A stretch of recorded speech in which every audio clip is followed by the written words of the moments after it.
Voici la présentation des règles du jeu Shamanika.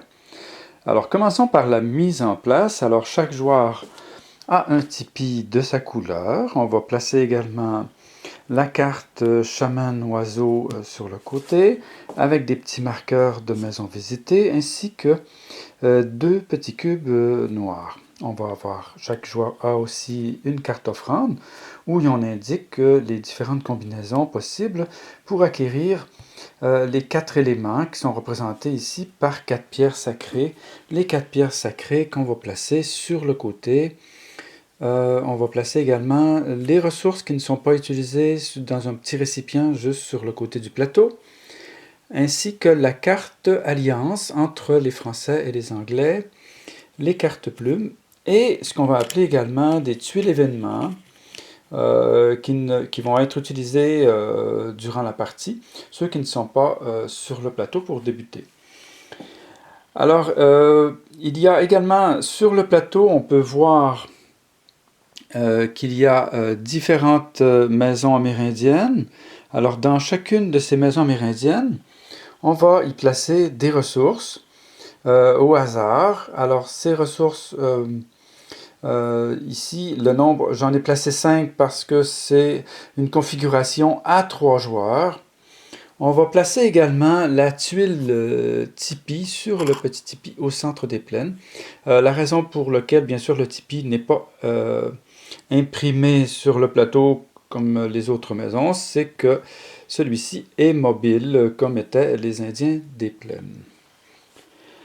Alors, pour débuter la partie également, pour la configuration, toujours à 3 joueurs, on va placer, chaque joueur va avoir devant lui 6 tuiles événements face cachée.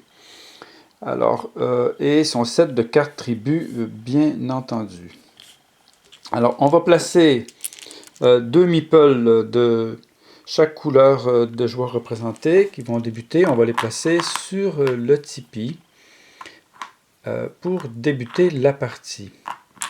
Alors, on va placer également des marqueurs de points de score. Ici, on va les placer sur la case numéro 3 pour débuter la partie.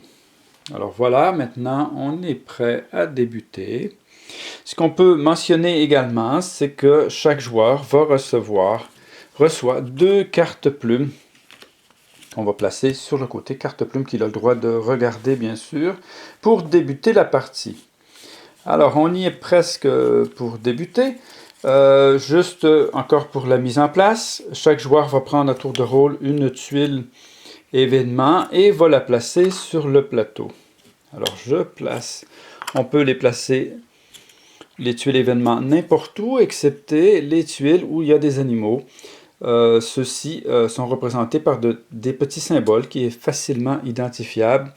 Les animaux qui vont dans les régions spécifique à eux. Donc voilà, et alors donc je place ces tuiles événements comme ceci pour débuter la partie.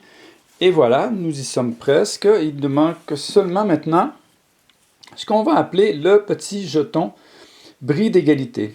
Alors on tire au hasard le premier qui a au hasard celui qui a le bris d'égalité numéro 1. Une fois que celui-ci est déterminé, eh bien, admettons que c'est moi qui ai le bris d'égalité numéro 1. On va aller dans le sens des aiguilles d'une montre. Alors, le joueur suivant va avoir le numéro 2 et le joueur suivant encore va avoir le numéro 3. Et ceci pour la première manche.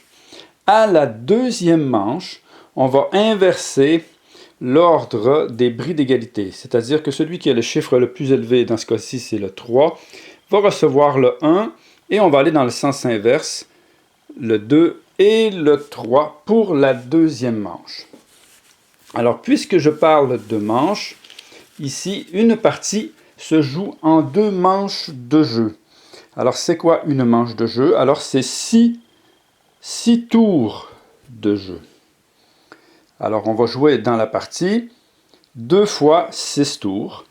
Ou bien, une autre condition pour terminer la partie, c'est qu'un joueur aurait acquéri les 4 couleurs différentes des pierres sacrées.